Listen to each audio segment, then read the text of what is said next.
Hello guys, welcome back to me. My channel is named Audi Kilvi Ahmada. Hari ini kita akan membahas tentang kebijakan dan strategi agribisnis perikanan. Nah, apa saja sih kebijakan dan strateginya? Mari kita bahas. Pembahasan kali ini ada 6 topik loh guys. Apa saja sih? Oke, yang pertama ada tantangan agribisnis. Yang kedua ada peluang agribisnis. Yang ketiga ada agribisnis sebagai suatu sistem. Yang keempat ada kaitan konsumsi pendapatan rumah tangga. Yang kelima ada kendala agribisnis perikanan. Yang keenam ada strategi pembangunan agribisnis perikanan. Dan yang terakhir ada kebijakan pembangunan agribisnis perikanan. Selanjutnya kita akan membahas tentang 7 topik itu. Yang pertama ada tantangan agribisnis. Berikut adalah beberapa tantangan yang umum dihadapi dalam agribisnis perikanan. Yang pertama ada perubahan permintaan pasar. Permintaan pasar untuk produk perikanan dapat berubah karena perubahan pola konsumsi masyarakat, preferensi makanan, dan faktor-faktor lain seperti kesehatan dan keberlanjutan. Selanjutnya ada pemasaran dan distribusi. Mencapai pasar yang tepat, menjaga kualitas produk, dan memenuhi persyaratan sanitasi dan keamanan pangan adalah tantangan dalam pemasaran dan distribusi produk perikanan. Yang ketiga ada teknologi dan inovasi. Penerapan teknologi dan inovasi dalam agribisnis perikanan dapat meningkatkan efisiensi produksi, pengolahan, dan pemasaran. Namun, aksesibilitas, biaya, dan kurangnya pengetahuan tentang teknologi tersebut adalah tantangan yang perlu diatasi. Yang keempat ada keuangan dan permodalan. Agribisnis perikanan membutuhkan investasi dalam infrastruktur, peralatan, dan modal kerja.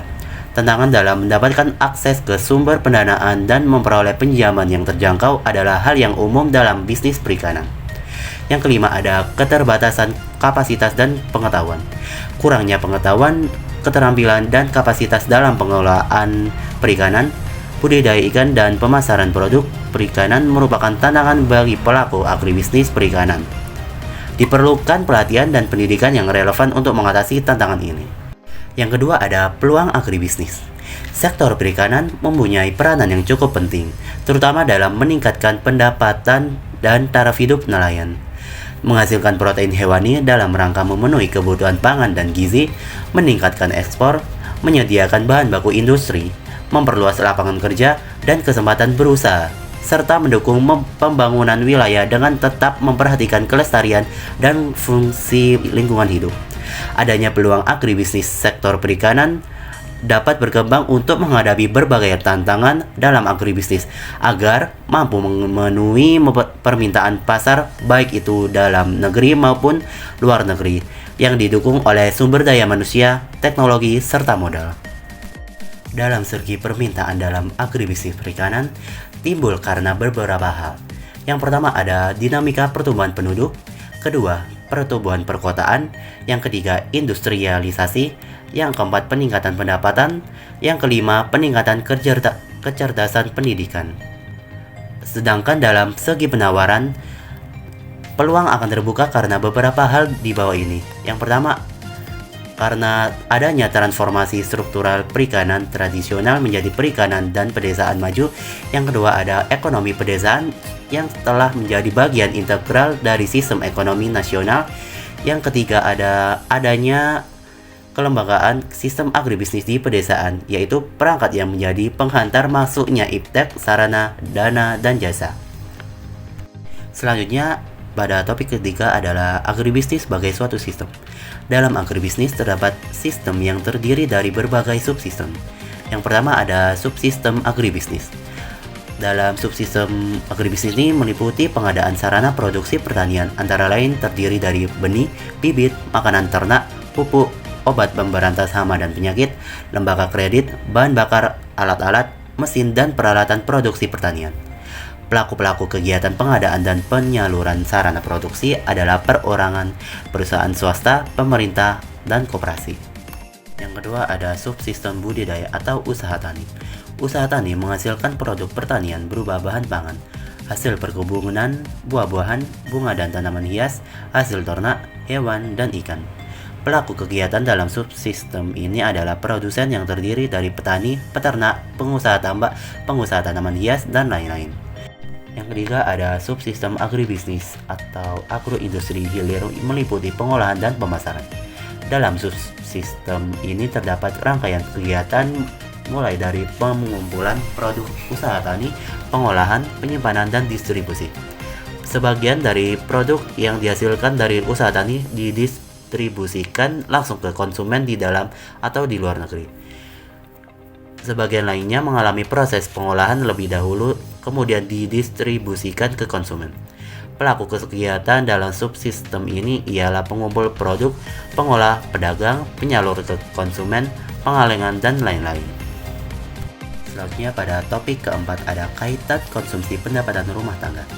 Suatu industri dapat mendorong perkembangan industri-industri lainnya melalui dua kaitan, yaitu yang pertama ada kaitan input-output. Kaitan ini terdiri dari dua kaitan, yaitu kaitan input atau kaitan ke belakang dan kaitan output atau kaitan ke depan. Kaitan ke belakang atau backward linkage adalah keterkaitan suatu sektor terhadap sektor-sektor lain yang menyumbang input. Suatu industri menggunakan hasil produksi lainnya sebagai bahan bakunya. Sedangkan pada kaitan ke depan atau forward linkage adalah keterkaitan suatu sektor yang menghasilkan output untuk digunakan sebagai input bagi sektor lain. Produksi suatu industri dipakai sebagai bahan baku oleh industri-industri lainnya. Yang kedua ada kaitan konsumsi pendapatan rumah tangga. Konsumsi rumah tangga adalah seluruh pengeluaran konsumsi rumah tangga dan lembaga swasta yang tidak mencari untung selama 1 tahun. Meliputi konsumsi barang dan jasa, baik yang diperoleh dari pihak lain maupun yang dihasilkan sendiri, dikurangi nilai neto penjualan barang bekas dan barang jasa. Pendapatan merupakan salah satu faktor yang memengaruhi konsumsi rumah tangga. Kaitan konsumsi muncul mulai dari penggunaan nilai tambah atau keuntungan dan upah kerja untuk membeli barang-barang yang dihasilkan oleh berbagai industri pedesaan. Peningkatan permintaan sebagai akibat peningkatan pendapatan ini mendorong perkembangan industri-industri yang terkait melalui input-output. Selanjutnya pada topik kelima adalah kendala agribisnis perikanan. Dalam agribisnis perikanan tentu saja ada kendala-kendala untuk melakukan agribisnis perikanan ini. Yang pertama dalam usaha peningkatan produksi. Kegiatan agribisnis perikanan memiliki kendala dalam hal produksi perikanan yang semakin meningkat. Peningkatan produksi ini dapat menyebabkan masalah surplus atau pendapatan produksi dalam hal perubahan harga dan pengelolaan sumber daya yang buruk. Perubahan harga akibat peningkatan produksi disebabkan karena salah satu faktor permintaan konsumen di pasar yang semakin tinggi. Kedua, kendala agribisnis perikanan dalam perkembangan globalisasi perekonomian. Globalisasi perekonomian yang berkembang pesat di dunia kerap kali menjadi kendala dalam agribisnis perikanan. Perkembangan globalisasi ekonomi ini mempengaruhi biaya dalam agribisnis perikanan. Pada perusahaan internasional akan memanfaatkan perekonomian dunia dengan memanfaatkan fasilitas pinjaman dan investasi di seluruh dunia. Hal ini dilakukan dengan tujuan untuk mempermudah dalam produksi dan memasarkan produknya dengan efisien.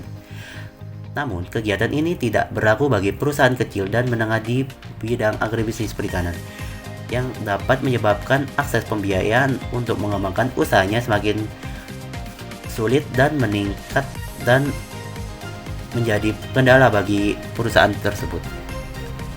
Yang ketiga, kendala dalam keterbatasan pada ketersediaan sumber daya manusia. Sumber daya manusia dapat memengaruhi jalannya kegiatan agribisnis perikanan, karena rendahnya kuantitas dan kualitas sumber daya manusia akan menghambat sektor perikanan.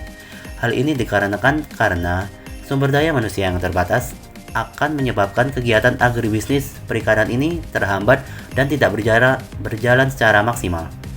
Penangkapan dan pengelolaan ikan untuk mengembangkan agribisnis perikanan ini membutuhkan sumber daya manusia yang cukup banyak.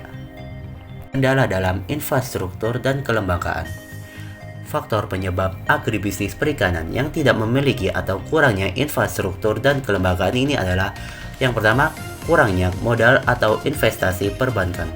Yang kedua, kurangnya infrastruktur seperti jalan, pelabuhan, dan pasar yang memadai. Yang ketiga, kurangnya peralatan, alat, dan kredit. Selanjutnya pada topik ke-6 ada strategi pembangunan agribisnis perikanan. Strategi pembangunan agribisnis perikanan ini terdiri dari beberapa strategi, yaitu strategi agresif, strategi berbenah diri, strategi diversifikasi, dan strategi defensif. Yang pertama ada strategi agresif. Strategi agresif ini adalah strategi yang bertujuan untuk meningkatkan kemampuan diri dan memperdayakan faktor-faktor yang mendukung pengembangan usaha perikanan. Yang kedua ada strategi berbenah diri. Strategi berbenah diri adalah strategi untuk meminimalkan kelemahan dari suatu bisnis perikanan untuk memanfaatkan peluang yang ada. Yang ketiga ada strategi diversifikasi.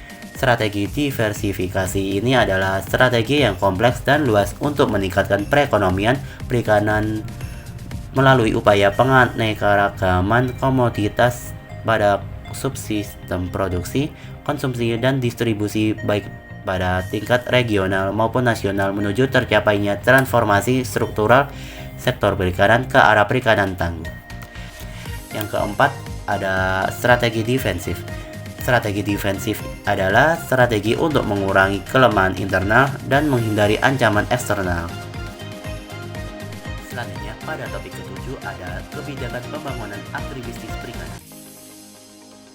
Berikut kebijakan agribisnis perikanan yang dapat ditempuh adalah yang pertama ada meningkatkan keterkaitan antara subsistem sehingga setiap kegiatan pada masing-masing subsistem dapat berjalan secara keberlanjutan dan tingkat efisiensi yang tinggi. Yang kedua, pengembangan agribisnis harus mampu meningkatkan aktivitas di daerah pedesaan. Yang ketiga, pengembangan agribisnis diarahkan pada pengembangan mitra usaha antara skala besar dan skala kecil secara serasi, sehingga nilai tambah dari kegiatan agribisnis dapat dinikmati secara adil oleh seluruh pelakunya. Yang keempat, pengembangan agribisnis dilakukan melalui pengembangan sentra produksi perikanan dalam suatu skala ekonomi yang efisien demi mewujudkan usaha perikanan yang berwawasan agribisnis. Baik, sekian dari video yang saya jelaskan mengenai strategi dan kebijakan agribisnis perikanan. Terima kasih yang sudah menonton hingga akhir. Terima kasih. Wassalamualaikum warahmatullahi wabarakatuh. Dadah. See you.